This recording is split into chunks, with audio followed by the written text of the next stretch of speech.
Hallelujah, praise the Lord. प्रभु यीशु मसीह के नाम में सलाम। आप सभी को जय मसीह की। एक बार फिर से हम आज अपने क्लास में आगे बढ़ेंगे और बढ़ते हुए हम प्रकाशित वाक्य किताब को देखेंगे। और आज हम दूसरा अध्याय और उसके 24 वचन से आगे देखेंगे कि आगे थुआतीरा के लिए क्या लिखा है।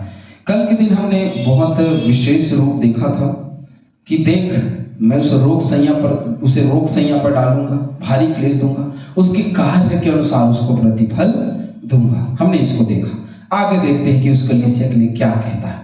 पर मैं थुआतीरा के शेष लोगों से कहता हूं, अब जिनको दंड मिल गया उनको परमेश्वर ने अलग कर दिया। ये वो लोग नहीं हैं जो दंड से जुड़े, सबके लिए नहीं। ये वो लोग हैं जो दंड पा चुके हैं, उनको परमेश्वर ने अलग कर दिया। अब ये उन लोगों को लिए बोल रहा है जो शेष लोग हैं, जो दंड के बाद बचे हुए हैं। उन लोगों को कहता है जो इस शिक्षा को नहीं मानते हैं, उन लोगों को बात कर रहा है। तो जो कलीसिया में, देखिए, कलीसिया में दो भाग होते हैं। कलीसिया में दो भाग होते हैं। एक होने के लिए तो बहुत सारी चीजें होती, लेकिन मैं ये दो भाग कर रहा हूं, है ना।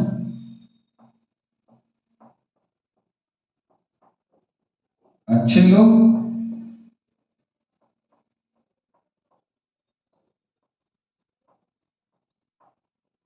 बहुत अच्छे लोग। हाँ हाँ, पता है आपको, अच्छे लोग और बहुत अच्छे लोग। मैंने ये नहीं कहा कि खराब लोग। दो लोग होते हैं, अच्छे लोग और बहुत अच्छे लोग।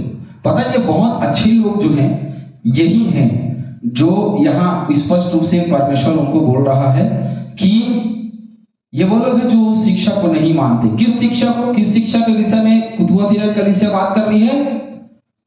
किस शिक्षा के विषय में बात कर रही है थुआतीरा की कलीसिया? इजाबेल, है ना, जो क्या करते थे? पुजारियों को पनाह देती थी और परमेश्वर के नबियों की हत्या करवाती थी।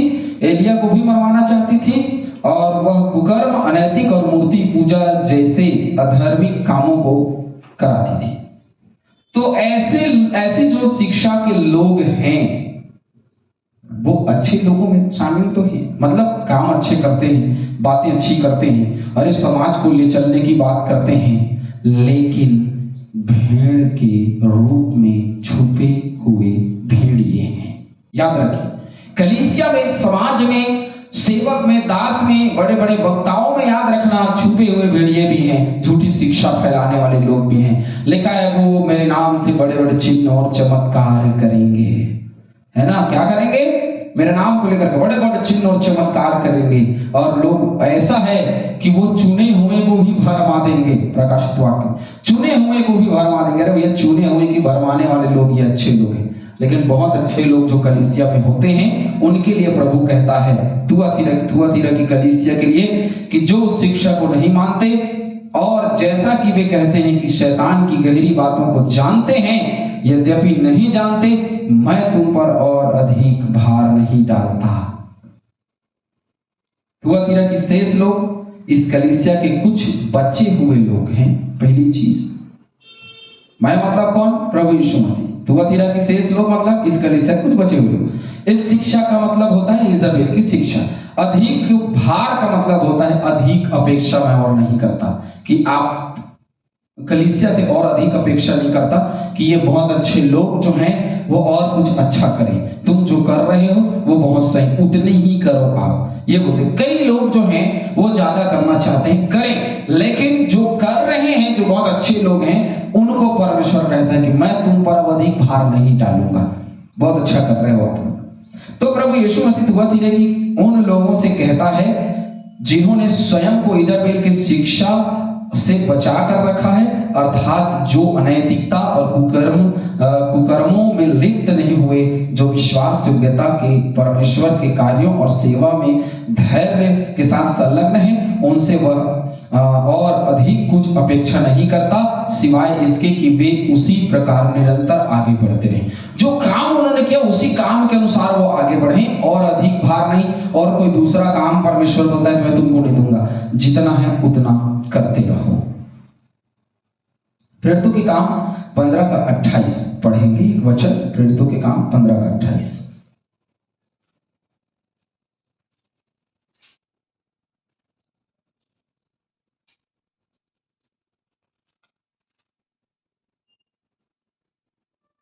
पवित्र आत्मा को और हमको ठीक जान पड़ा कि इन आवश्यक बातों को छोड़ तुम पर और बोझ न डाल। ये पौलुस की बात, जो आवश्यक बातें हैं उसके अलावा और कोई बोझ नहीं डाली जाए। अब थुआतीरा की कलीसिया में आवश्यक चीज क्या थी कि व्यापारिक संगठन की जो मूर्ति पूजा के काम है उससे वो बचे रहे। ये दबाव था उनके जीवन में। कई बार ऐसे परिवार में भी दबाव होता है कि हम उन चीजों को करें, लेकिन आपको उनसे अलग रहना जरूरी है। कई बार परिवार में दशगात्र में मुझे बुलाया जाता है। मुझे पता है कि दशगात्र का जो भोजन होता है वो नॉर्मल नहीं होता, उसमें पूजा प्रतिष्ठा करने के बाद ही उस भोजन को परोसा जाता है। मैं नहीं जाता। क्यों नहीं जाता? क्योंकि पारिवारिक रूप से एक प्रेम व्यवहार या दबाव तो है। कई बार संसार में जब विवाह होता है, मैं उन विवाहों में अपना जो भी है वो भेज देता हूँ, लेकिन कई बार उनके जो नियम होते हैं, कई बार हल्दी या जो चीजें हैं वो रस्म, मैं खाने के दिन आखिरी दिन चला जाता है ना, क्योंकि मैं उस नियम के बोझ तले, क्योंकि जब हम जाते हैं तो वहां कई भाभियां हैं अपने नियम के अनुसार जो चढ़ा हुआ हल्दी उसको ला, तो ये चीजें गलत है।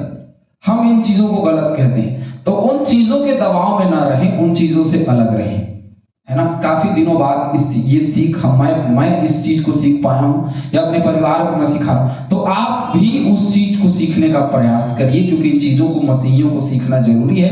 जो चीज संसार की ओर से आ रही है उसको रोकना है। तो जो संसार की ओर से थुआतीरा की कलीसिया मारे थे उसको उन्होंने रोका है, और जिन्होंने रोका है उसको परमेश्वर ने आशीष दिया, उनको अलग कर दिया और बोला अब तुमको और बोझ नहीं डालूंगा। 25 वचन, फिर भी जो कुछ तुम्हारे पास है उसे मेरे आने तक दृढ़ता पूर्वक थामे रहो। क्या कह रहा है? फिर भी जो कुछ तुम्हारे पास है उसे मेरे आने तक दृढ़ता पूर्वक थामे रहो। जो कुछ है तुम्हारे पास, अर्थात जो विश्वास तुम्हारे पास है, जो पापों की क्षमा और अनंत जीवन की निश्चितता का वरदान उद्धार तुम्हारे पास है, उसको अंत तक तुम दृढ़ता के साथ थामे रहो, उस पर ध्यान करो, किसी भी प्रकार से उसका सौदा मत करो, अपने जीवन में उसका दबाव बनने ना दो। बहुत स्पष्ट है वचन, इसके लिए पढ़ लीजिएगा प्रकाशित वाक्य 3:11, मत्ती 16:27, इन वचनों को पढ़िए। चलिए 26वां वचन, जो जय पाए, जो मेरे कार्यों को अंत तक करता रहे, उसे मैं जाति जाति पर अधिकार दूंगा। ये इस वचन जो आज हमने सीख रहे हैं उसे थोड़ा अलग है, इसलिए हम इस क्लास को आगे कंटिन्यू करेंगे। अभी इस क्लास को हम यहीं रोकेंगे। तो कुछ बातें हैं जो मैं आपको उदाहरण के लिए मैं बताना चाहूंगा। तो देखिए, परमेश्वर अपने आप में एक व्यक्तित्व है। वो कहता है मैं जो हूं सो। अब उसके व्यक्तित्व को हम जा करके नहीं बदल सकते, हम चाह करके या प्रार्थना करके उसके व्यक्तित्व को नहीं बदल सकते। वो जो है सो है। वो दंड देने वाला है तो दंड देने वाला, वो दयालु है तो दयालु। उसका मन जो वो चाहे वो कर सकता है। बदलना किसको है? हम उसको नहीं बदल सकते। वो बोलता मैं जो हूं सो, वो नहीं बदलेगा तो किसको बदलना है? भाई रिश्ता भी ऐसे ही चलता है, पति पत्नी, ठीक है, पति नहीं बदल पा रहा है या पत्नी नहीं बदल पा रही है तो पति को ही बदलना पड़ता है। चलो भाई मैं आपके हिसाब से ढलूं, या आप मेरी पत्नी बोलती चलो मैं आपके हिसाब से ढलूं, या वो आती है तो मैं ससुराल के हिसाब से, अधिकतर बोलती कि ससुराल के हिसाब से ढलना है और उसी के अनुसार से मैं ढलूं, है ना। तो अपने आप को उसमें ढालना होता है। तो परमेश्वर नहीं बदलेगा क्योंकि वो जो है सो है। किसको बदलना है? सोच के, हमको बदलना है। यदि हम नहीं बदलेंगे तो गड़बड़ है ना। तो जो लोग बचे हैं वहां, जो बहुत अच्छे लोग हैं, जो लोग बचे हैं वहां, जो बहुत अच्छे लोग हैं, ये इनका जीवन बदला हुआ है। इन्होंने विश्वास के डोर को थामे रहा, और ये बात जो शुरुआत में उन्होंने कही थी ना परमेश्वर ने, वो किसके लिए कही थी? इन्हीं लोगों के लिए, सब लोगों के लिए, इन लोगों के लिए कही थी कि प्रेम, विश्वास, सेवा और धीरज को जानता हूं। वो जानता है हर एक कार्यों को, कलीसिया की जानता है, जांचता, हर एक व्यक्ति के हृदय और मन को जांचने वाला परमेश्वर सब जानता है, कुछ छुपा नहीं सकते उससे। लेकिन हम सोचते हैं कि हम उसे छुपा लेंगे, हम उसे दबा लेंगे। नहीं नहीं नहीं, वो कभी नहीं छुपेगा, याद रखिए, वो कभी नहीं छुप सकता। और छुपाने का जितना प्रयास करेंगे, पाप को जहां दबाते हैं ना, पाप को जहां दबा देखिए, पाप को मिटा देना है, खत्म कर देना अपने जीवन से, लेकिन पाप को सिर्फ हम दबा रहे हैं तो वो एक दिन बड़े रूप में आता है ना। तो पाप को दबाना नहीं, खत्म कर देना है। हालेलुया। परमेश्वर आप सभी को आशीष दे और आपको बढ़ाए। आमीन।